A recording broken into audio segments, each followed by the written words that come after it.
Shalom friends, it's Monday Morning Connection. I've been reading a devotional by Max Lucado, and I thought this was a really great story I wanted to share with you. The story is that in Africa, someone was on an African safari in the jungle, and the guide before him had a machete, and he was whacking away at all the weeds and the thick underbrush.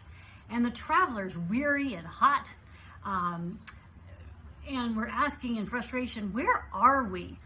What do you know where you're taking us? Are we even on the right path?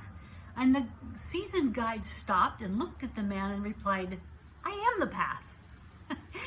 We sometimes ask God, where are you taking me? And where is this path? And he may give us a hint or two, but that's all.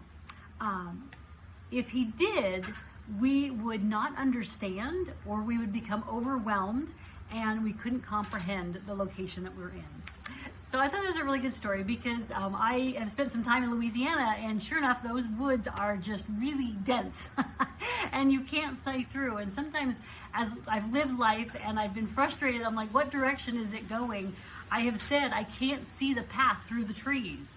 And so that's one of the things that I think that's why this story really spoke to me, because we do have to have faith, and we have to trust that God is guiding our steps every single day and through all seasons of our life.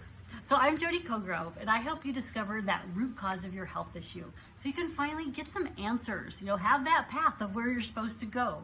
Have clarity on where you're supposed to go. Have energy to be able to continue on that path, doing one thing at a time, so you could live in peace, knowing you're headed in that right direction, getting back the health you want, that God originally gave you, that you so richly deserve. So Max goes on to say this last little part, which I thought was also key. It says, Jesus doesn't give hope by changing the jungle. He restores our hope by giving us himself. And he has promised to stay until the very end. And one of my favorite verses is Matthew 28:20, which is, I am with you always, even to the end of the earth. So I hope that encourages you today to stay on the path, even though you may not be able to see, the path through the woods. And I ask you to join my Facebook group, which is Chronic Illness, Finding the Root Cause. And we have a great Zooms every month, and we'd love you to have you join on that. All right, blessings.